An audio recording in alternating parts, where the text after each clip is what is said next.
Olá, meus amigos, bem-vindos à programação Língua Portuguesa do Canal 49. Com muito gosto que estamos na vossa companhia para mais uma edição do programa Os Portugueses no Val, transmitido aqui neste canal da Diocese de Fresno. Portanto, como todos vós sabeis, nas manhãs de terça-feira, pela matina, das 7 às 7h30, e também ao meio-dia, na hora do almoço de cada sexta-feira. É com muito gosto que estamos convosco. Ao fim de 28 anos, o programa Os Portugueses no Val continua na presença da nossa comunidade portuguesa e o nosso intuito é, obviamente, falarmos das vivências portuguesas e luso-americanas aqui no vastíssimo estado da Califórnia, mais concretamente, como o nome indica, os portugueses no Val, portanto, a nossa presença aqui neste Val de São Joaquim.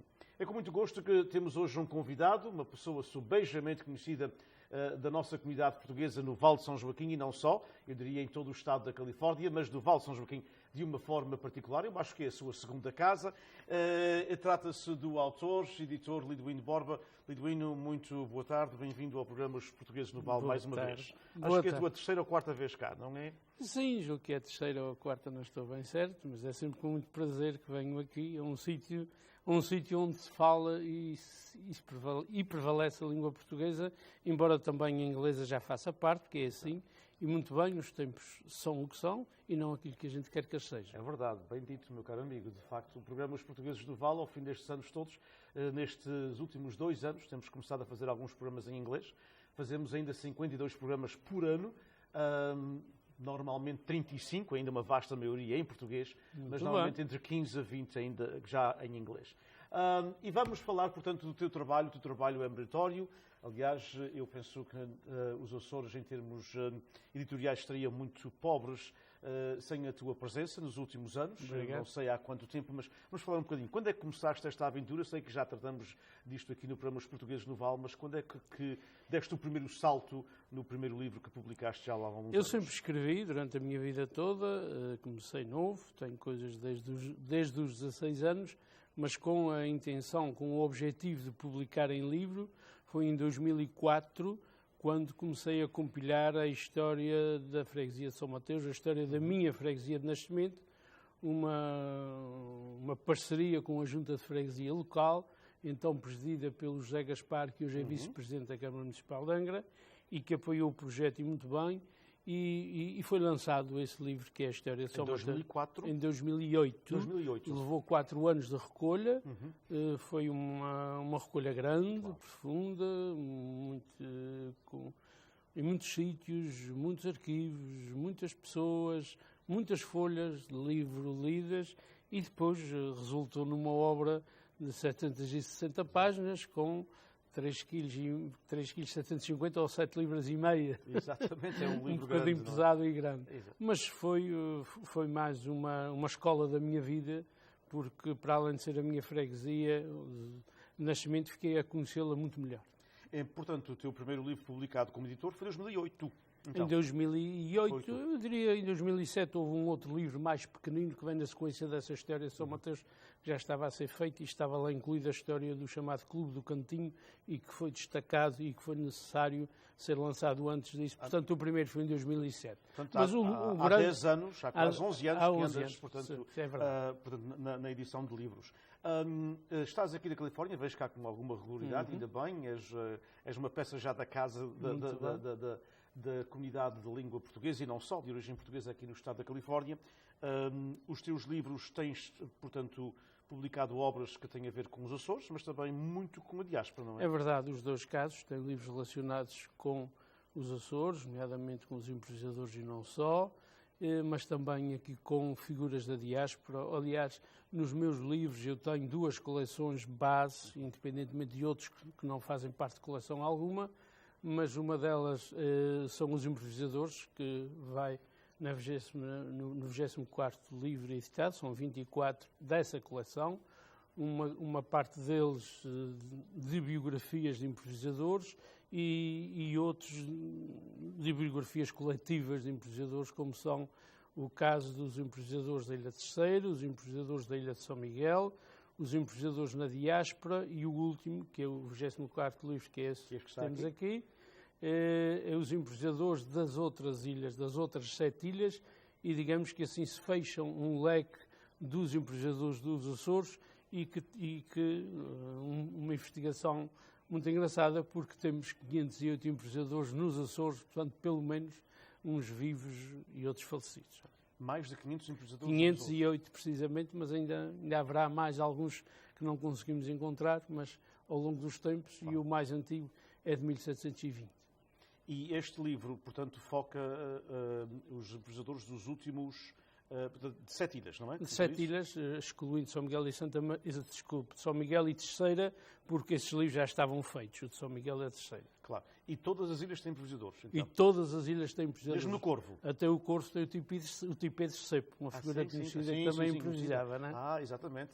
É o único. Exato, conhecidíssimo de folclore. E não, mas desse último livro, que inclui improvisadores das 7 ilhas, são 80 improvisadores de 7 ilhas, a destacar a Ilha de São Jorge com 33 improvisadores. Tem quase metade desses, e dentro desses 33 em São Jorge, 25 são dos Rosais, que é assim uma coisa excepcional numa ilha, uma grande percentagem dos improvisadores de uma freguesia que tem dedicado nos últimos anos muito ao improviso, incluindo as suas festas. Portanto, dirias que as ilhas com maior tradição, Terceira, São Miguel, São Jorge? Sim, a Graciosa também um pouco, porque tem também um número, eu não posso agora precisar, mas julgo perto aí de 15 ou 20. Claro, significativo para o tamanho da ilha, não é? Sim, é isso que eu quero dizer, em relação ao tamanho da ilha. Claro. Entretanto, este livro, portanto, dos improvisadores, que tem um prefácio do nosso amigo José Santos, que é também improvisador e que vive entre o Canadá e a Terceira, portanto, já foi apresentado nos Açores? Ou vai ser não foi apresentado porque são 7 ilhas, tivemos alguma dificuldade de escolher qual a ilha que iria, com o receio de ofender os outros. Claro, não é? Claro. Como contactamos essa gente toda, fizemos chegar ao saber que o livro já estava disponível e tem chegado às ilhas todas diretamente sem um lançamento. Claro. O que não quer dizer que não venha a acontecer, porque São Jorge em tempos levantou a hipótese de o fazer nas suas festas e com o apoio da Câmara Municipal local. Claro. Mas vamos falar, porque não só de improvisadores vive o homem, é verdade. E não só de improvisadores vive, portanto, a tua editora e o teu trabalho. Tens, eu sei, entre mãos outros 3 projetos muito diretamente com a diáspora e com a Califórnia. E são os 3 da outra coleção que a minha editora tem, que eu há bocado falei em 2 coleções, fiquei na dos improvisadores. Exato. A outra coleção é Figuras da Diáspora, que já tem 4 livros publicados e mais 3 em forja, digamos assim. Quais são os 4? Os 4, o número 1 é o Manuel Eduardo Vieira, o Rei da Batata Doce. O número 2 é João e Cecília Pires, uma leitaria em Gastinho. Que foram nossos convidados aqui. É verdade. O número 3 é o Hélio Leal, um aficionado no Canadá. O homem que fez muito pela tauromaquia no Canadá. O número 4, o Manuel da Loca, um ganadeiro na Califórnia. Também um homem que foi o pioneiro, digamos, de uma grande parte deste movimento tauromático na Califórnia, que se desenvolve a partir dos anos 70, e aqui fazer um à parte, há pessoas que não sabem, mas a Califórnia é o segundo ponto no mundo de portugueses da tauromaquia. Ou seja, estamos a falar no continente português com cerca de 200 eventos anuais ao longo do país. Estamos depois a falar na Califórnia com 20 a 30 eventos anuais, e só depois vem a Terceira, ou os Açores, porque a Graciosa e São Jorge também dão uma corrida ou 2 por ano. E em tempos quando o Canadá também dava corridas de praça, o Canadá estava com meia dúzia e a Terceira com outra meia dúzia. Ou seja, está a Califórnia em segundo plano, em segundo lugar, neste movimento tauromáquico português. O livro, portanto, número 5 dessa coleção, que era isso que eu estava a falar, é o António e a Filomena Nunes, Vacas, Touros e Chocalhos. São aqui desta zona de Mercede. Ele tem uma leitaria, que é disso que ele vive com a sua família, tem touros, portanto, por paixão, já os correu, já os vendeu, já os trata, enfim, da forma que ele melhor entende. E os chocalhos é, segundo se conhece até hoje, a segunda maior coleção de chocalhos do mundo. E tem mais de 2.000 chocalhos, e além de ter 2.000 chocalhos, estão muito bem tratados num edifício que ele tem, onde tem outras e muitas tradições alfaias e uma série de coisas que ele próprio trouxe da Terceira, dos Açores, da sua família, dos seus pais, e que fez chegar cá e que trata isso e guarda isso com muito carinho. O outro livro que está na forja, portanto, para ser feito nessa coleção, é o Mário Teixeira, um banderilheiro aqui da Califórnia, que emigrou para aqui nos anos 70 e que correu estas praças todas da Califórnia apoiando, como peão de brega ou como banderilheiro, os cavaleiros ou os toureiros. São as figuras menos faladas, mas são elas que estão por trás de uma grande parte da tauromaquia e são eles que fazem o trabalho para que o resto corra bem, digamos assim. O último livro que está a ser feito dessa coleção, que é o 7º, chama-se Três Bispos do século XXI. E então pretende desenvolver a biografia do Dom José Avelino Betancourt, que nasceu na Ilha de São Jorge, que emigrou para o Canadá aos 3 anos de idade, lá fez a sua vida, os seus estudos, foi ordenado padre em Otava, onde ele vivia e os pais viviam, e foi para Roma estudar teologia, julgo eu, portanto, por ordem da sua diocese. Isso é hábito, é de costume as dioceses mandarem aqueles que se destacam mais para levarem os seus estudos. E no Vaticano, em Roma, ele deu nas vistas e ficou por lá 22 anos como o chefe de protocolo do Vaticano, o homem que recebia todos os presidentes de todo o mundo e acompanhava o Papa nas suas visitas ao estrangeiro. Portanto, foi um senhor, Dom José Avelino Betancourt, natural da Beira de São Jorge, foi um homem que se destacou a nível da diplomacia do Vaticano. E que vive neste momento... E que foi nomeado arcebispo e foi nomeado núncio apostólico da Arménia e da Geórgia, duas antigas repúblicas da União Soviética. É lá que ele está a exercer o seu mandato. O outro bispo tratado nesse livro é o Dom Mário Ncota, aqui bispo de Stockton, foi bispo auxiliar de Sacramento. Sacramento. Foi vigário-geral aqui da Diocese de Fresno. Vigário-geral aqui da Diocese de Fresno, muito conhecido aqui da nossa comunidade. Estive reunido com ele um dia destes e foi muito agradável a conversa com ele para recolha de alguns elementos e troca de impressões e afinarmos estes pormenores do livro. Foi uma conversa muito agradável. É um homem que nasceu aqui na Califórnia, em Dos Palos. Os pais já nasceram aqui na Califórnia. Os avós são naturais da Ilha Terceira. O avô materno, o avô paterno, assim é que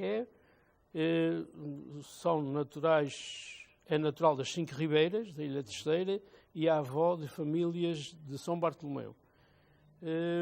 De salientar a ligação com algumas famílias conhecidas da Ilha Terceira. No caso do avô das Cinco Ribeiras, tem ligações familiares com o antigo improvisador Charrua, é da família do Charrua, e com o conhecido ganadeiro Humberto Filipe, das Cinco Ribeiras, que Humberto Filipe, toda a gente o chama de Humberto Filipe, o nome correto dele é Filipe Humberto, e que faleceu agora no dia 3 de agosto. É também, portanto, parente de Dom Mário Ncota. Por parte da avó de São Bartolomeu, entronca na família do nosso desconhecido improvisador e das velhas do João Ângelo. É parente deles, é um pouco afastado a nível dos bisavós. Podia ter sido bispo da cantoria, se tivesse... Tem dos dois lados, não é? Tem dos dois lados. Ele gosta muito até das nossas tradições, na conversa que eu tive com ele. É uma pessoa muito aberto ao mundo, daqueles bispos abertos ao mundo, que o mundo precisa mais, não é? O outro bispo é Dom Steven Lopes, de origem tanto jorgense, filho de Dr. José Oliveira Lopes, que nasceu em São Jorge, estudou no seminário de Angra, foi padre, foi professor no seminário de Angra, foi reitor do seminário de Angra, reitor do seminário de Ponta Delgada, pediu para vir para a Califórnia, teve a autorização do bispo Dom Manuel Afonso de Carvalho, autorização por 1 ano, renovou essa autorização por mais 2 anos e aqui ficou e aqui deu aulas em algumas universidades aqui da Califórnia com um grande mérito, porque ele quando se formou padre, quando se ordenou padre em Angra, foi para Roma também estudar e apanhou o período da Segunda Guerra Mundial. E a Segunda Guerra Mundial, ele ia tirar uma disciplina, ele ia tirar um doutoramento, ou uma licenciatura, mais precisamente, assim aqui. E foi o período da Segunda Guerra Mundial e ele ficou preso em Roma. Não se podia sair nessa altura, as movimentações eram diferentes. Ele viveu e viu todos os movimentos relacionados com o fascismo daquela altura, nomeadamente Hitler e Mussolini. Não pôde sair e acabou por tirar mais uma licenciatura, um doutoramento, não posso precisar agora, e isso depois também lhe serviu para a sua profissão futura aqui na América. E é aqui na América que encontro uma senhora de origem polaca, que tinha estudado num colégio de freiras durante 3 anos, com a finalidade de ser professora, não com a finalidade de ser freira. E pediu dispensa ao Vaticano, ou à Diocese, não sei bem como é que essas coisas processam, e casou com a senhora em 1972, e nasceu em 1975 o Steven Joseph Lopes, que hoje é bispo em Houston, no Texas, de uma coisa que se chama Ordinariato da Cátedra de São Pedro, e ele é o primeiro bispo desse ordinariato que foi criado após encontros e relacionamentos e a nível do movimento do ecumenismo com as outras religiões, e ele foi o primeiro bispo depois da criação desse ordinariato com a finalidade de juntar os ex-anglicanos numa ordem, digamos assim. E a área dele abrange uma grande área da América e do Canadá. São 43 comunidades ou paróquias que estão... Portanto, está sediado em Houston, mas a área geográfica não está restrita ao Texas ou ao Houston, como aqui é uma diocese especial, não é? Portanto, é uma ordem, não é? Exatamente. Existem mais 2 ordens do mesmo género, criadas com a mesma finalidade, uma na Inglaterra e outra na Austrália, e estão a tentar formar uma 4ª a nível de África, para, portanto, congregar o movimento dos ex-anglicanos. Esta história é muito engraçada da parte do bispo Steven Lopes. Ele é Lopes, mas a família de origem dele é Oliveira. Há um Lopes metido em determinada altura da família por algum padre que se enganou. Claro, pode ter sido. E acontece que o nome passou a Lopes, mas a origem dele é Oliveira. Ele tem as suas origens em São Jorge, em Santo Amaro, no grande João Inácio de Sousa, o benemérito e milionário de Bakersfield, do petróleo. Exato. Que podíamos dizer, em resumo, que é uma fortuna que sai aqui da América, vai para São Jorge, põe a freguesia de Santo Amaro, que era uma freguesia conhecida pela freguesia de pobres, passou a ser a freguesia conhecida pelos ricos. Claro. Porque a fortuna foi tão grande, que alterou a freguesia, alterou parte da ilha. Claro. Estamos a falar em mais de $1 milhão em 1925, não sei o que é que daria hoje, mas certamente mais 20 ou 30 milhões por aí. Claro. E a fortuna foi tão enorme. E então, o herdeiro ou a herdeira de João Inácio de Sousa foi a irmã, que é a bisavó do Steven Lopes. Muito bem. E o Steven Lopes, a avó do Steven Lopes é que é a herdeira direta. O avô, ao receberem a herança, compram uns prédios, compram a casa que hoje está lá, a casa de família respeitada, e é mesmo a casa de família, porque todos quando vão lá de férias gostam da casa, e a casa ainda está, o escritório da casa ainda está como o avô deixou, mas o avô teve a lucidez de receber uma herança e comprar os prédios, comprar a casa e dar estudo aos 7 filhos, em 1940, 50, não posso precisar agora. Então, são 7 filhos, um foi juiz, outro foi professor, outro foi economista. Todos esses 7 tiveram formação que os ajudou na sua vida e todos hoje têm uma vida razoável pela formação académica, portanto, que tiveram.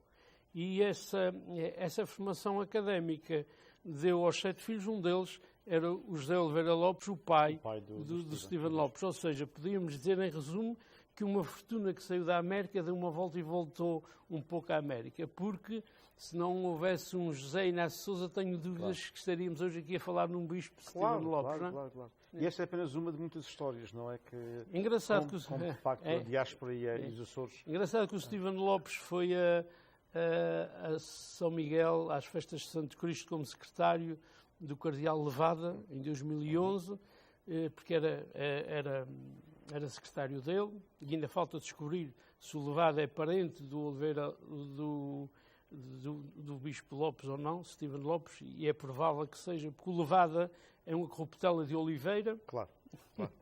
E se calhar ainda são parentes, mas eu queria dizer, a única vez que ele foi aos Açores e não chegou à ilha dos seus ascendentes foi em 2011, ainda planeou ir, eles estavam à espera dele e ele não conseguiu chegar lá por questões de agenda, mas estive com aquela gente em São Jorge, continua a aguardar a ida de Stephen Lopes lá e o que chega lá, como um envelope, com uma revista, com a ordenação dele e com fotografias que a mãe dele mandou a alguém, porque houve um dos tios que tinha mais comunicação com a família, guardam aquilo religiosamente à espera de um dia ele chegar lá. Muito bem, e espero que seja em breve, não é? Vais apresentar, portanto, estes 3 livros que acabaste de falar, o do Mário, da família Nunes e também dos 3 bispos. Tens ainda algo agendado no que concerne a apresentações aqui na Califórnia, porque todos eles têm a ver com a Califórnia, obviamente. Exatamente. O António Nunes não está nada destinado ao certo. Ele pensa realizar uma pequena festa de amigos em sua casa, será uma questão a resolver depois. O Mário Teixeira ainda não está nada, porque neste momento está-se a começar a fazer o livro. Os 3 bispos, o livro já está um pouco adiantado e será lançado na Festa da Assunção de 2019 e vamos ter uma Festa da Assunção com 3 bispos na Califórnia, porque o Dom Mário Cota é a sua diocese e costuma estar presente na festa. O Dom Stephen Lopes já se predispôs a vir à festa, porque o mês de agosto é um mês em que ele tem possibilidades de vir à Califórnia. Dom José Evelino Betancourt já tinha recebido um convite do Padre Manuel de Sousa para vir presidir às festas da Assunção já há 1 ou 2 anos atrás, não posso precisar. Esse convite está de pé, ele está disponível para vir porque vai passar fins de julho e parte do mês de agosto em São Jorge com a mãe é viva, e é nessa altura que virá à Califórnia para o lançamento do livro na Festa da Assunção, naquele fim de semana, não sabemos ainda bem o dia, e Dom José Evelino Betancourt, em princípio, seguirá daqui mesmo para o seu destino, que pode ser Roma ou que pode ser a ex-Rússia, ex-repúblicas da Rússia. Onde ele está neste momento ainda como ministro apostólico, não é? Nos poucos minutos que nos restam, meia hora passa-se rapidamente. É verdade. Imagino que uma das coisas que eu queria, de facto, conversar contigo também... Portanto, os livros têm cada vez... apesar de eu acreditar que ainda as pessoas continuam a ler muito, e ainda bem, mas já não têm o papel que tinha há alguns anos atrás. A divulgação dos livros. Como é que fazes com a divulgação dos livros? Porque isto é sempre...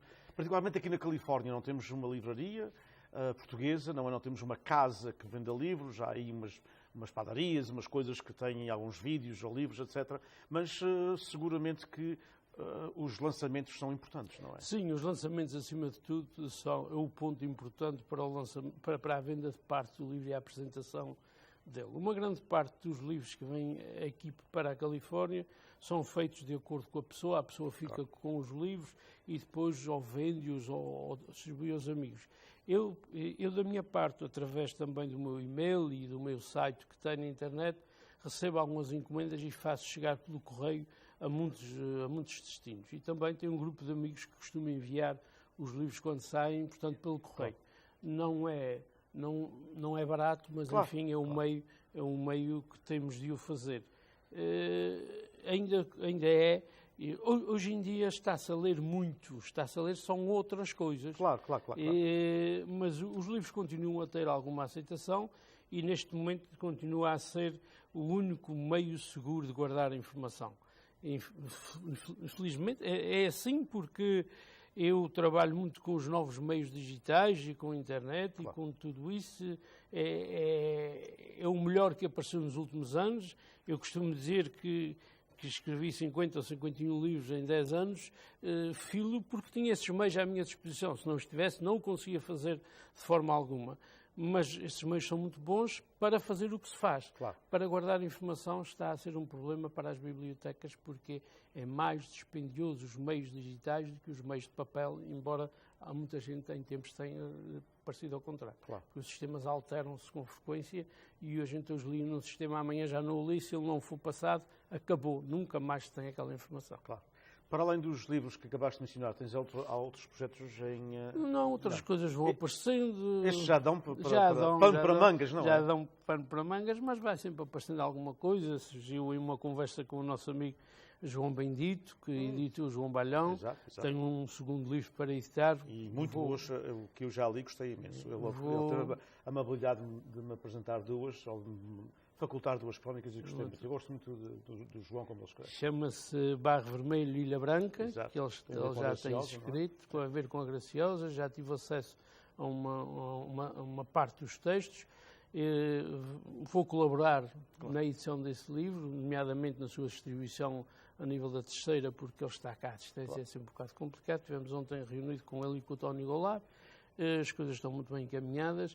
Há um outro livro na Terceira de uma senhora que também quer, enfim, quer dizer, publicar uma série de recordações que tem e outras coisas vão aparecendo, projetos. Ademais, eu tenho livros para escrever até depois de morrer. Lidwino, muito obrigado pela tua presença. Foi um prazer, obrigado. Obrigado pelo teu tempo. Volta sempre. Espero que para o ano tenhamos pelo menos uma conversa, se não duas, não é? Porque tens tantos projetos que virás à Califórnia seguramente pelo menos uma vez ou duas. Vou voltar, porque sou sempre bem tratado e bem recebido. Com muito gosto. Gostamos muito de receber. Parabéns ao Lidwino pelo trabalho que faz, já aqui o dissemos e já o disse também em outras circunstâncias. Mais uma vez, meus amigos, foi com muito gosto que o programa Os Portugueses no Val esteve na sua companhia, hoje com o escritor e editor Lidwino Borba, da Ilha Terceira, que tem feito um trabalho magnífico, portanto, em arquivar e em publicar não só histórias dos nossos Açores, mas também histórias das nossas comunidades, particularmente na coleção, como eu disse, Figuras da Diáspora, com vários livros a sair já neste próximo ano de 2019. Foi com muito gosto que estivemos na vossa companhia. Continuam a apoiar o Canal 49 e o programa Os Portugueses no Val, que é, neste momento, o único programa de língua portuguesa no Val de São Joaquim a nível de televisão e o único aqui na Costa Oeste a nível de televisão livre. Um abraço e até sempre.